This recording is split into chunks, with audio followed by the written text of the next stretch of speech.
Okay, guys. Right, we're coming to the end of the season, and the actual burn chamber that I've got in there, I was hoping to be able to try to max it right out because it's all made of stainless steel. It's just one of them inserts that goes in the end of an exhaust, Chinese, so it was already built.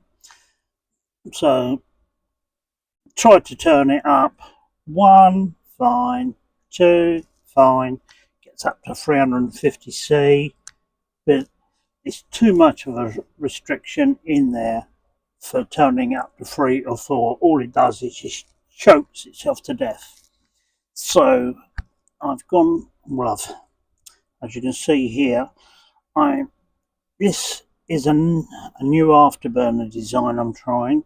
So as the flame comes out as a spiral, I've actually made the strips in the same form as the way the flame comes out.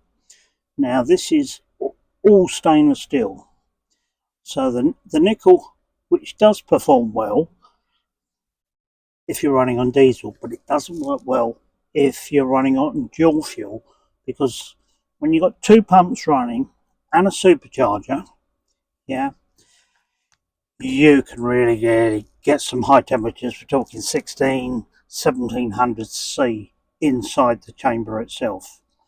Yeah, and what happens then? The nickel gets hot, cools down, and just snaps. So the nickel before was 0.25 mil thick.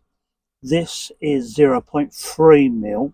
It's made of stainless steel, which has what? It's got about another 150C of heat range, yeah, above the nickel before anything starts going amiss. Right, now if you look at this, you'll notice, where is it? I've put, right, yeah, this bit here, you can see I've left like a big gap because inside the chamber, let me get a torch that works. Right, okay, we'll forget about that. Right, that's your chamber, yeah?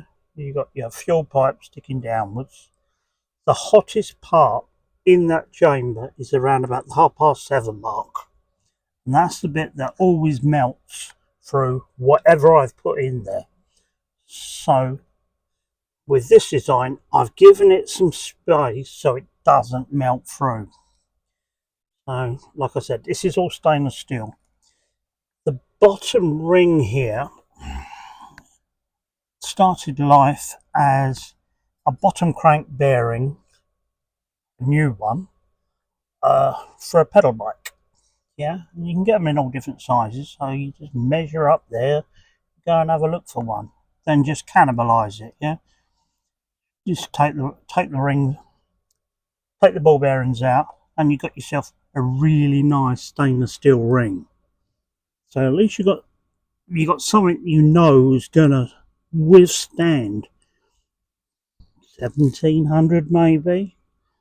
Yeah, it's this stuff is quite hard to work with, and you do need a lot of like things like this just for gripping. Yeah, just so you can lock it in place while you can spot weld it.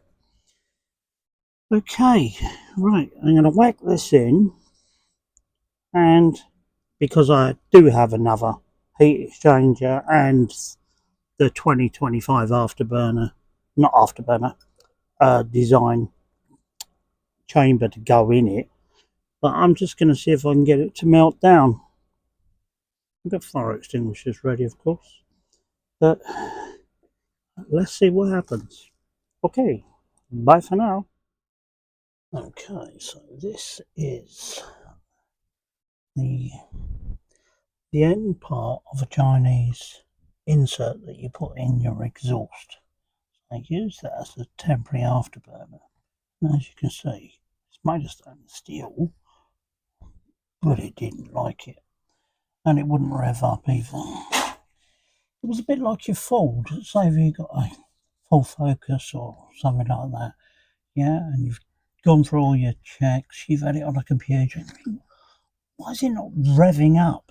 It just refuses to rev up, yeah, and that's normally caused by your cat. Yeah, that your cat's blocked. So if you've got a full focus or something like that, and you've done all your throttle pot checks and whatever, everything is reading fine. Yeah, but you put your foot on the throttle and it will not rev up. It's because you've got a blocked cat. Now that looks like something where it's white at the top. There's a little bit of crumbly stuff come out the bottom, but that's only because I was struggling to get him out. Okay. Going forward, would I use it again? Not a chance in hell. Okay, right, let's try my new stainless afterburner right now. Okay, so this one's been running on dual fuel for 2 years now. And it would have gone again. I mean I did actually whack it right up to its maximum, and there's what's left of that stainless steel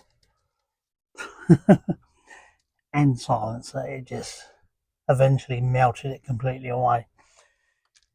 Right, so here's the new one about to go in. But let's see if I can put this down. I might be able to do it while I'm talking. Right, let's loosen this off. Right, you see the fan, yeah? She spins fine. Okay, undo. Right. Undo. Undo. Right. Let me show you something.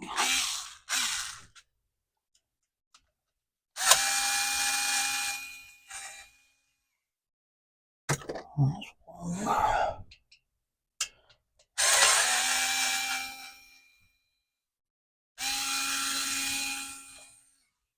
Oh, ouch. So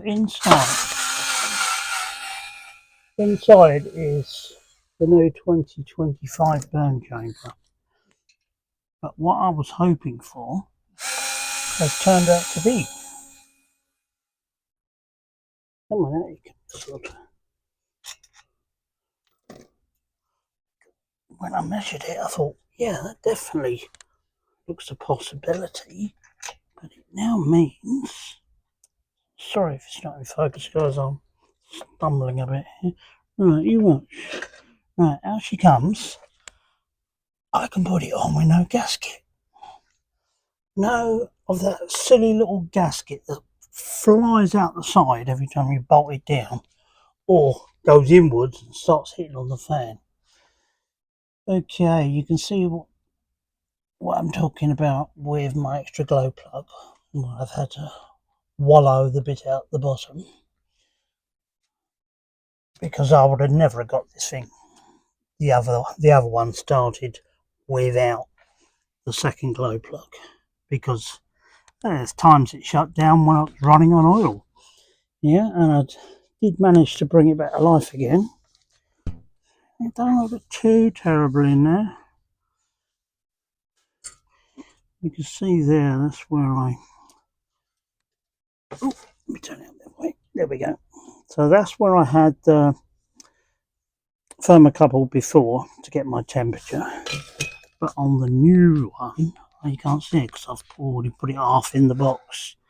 I've moved it further back because the burn chamber has this extra bit recessed into it.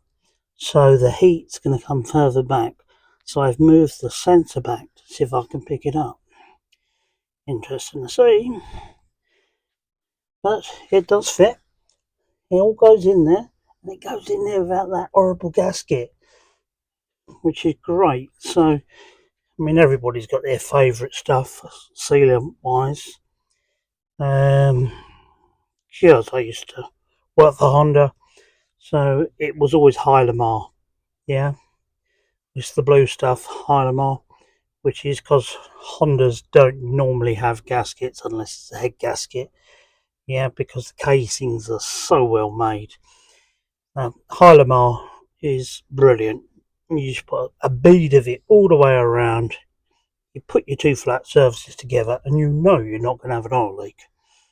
Yeah, so I will probably use Hylamar, but I might also use the stuff I use for sealing up rear axles, which is a really high temperature silicon.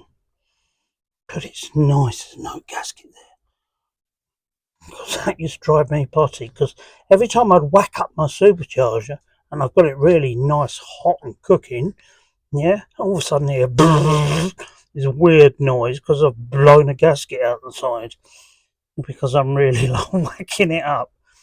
Alright, bye for now. I'll let you know what the outcome of this is, because we're still cold, which is a pain in the arse.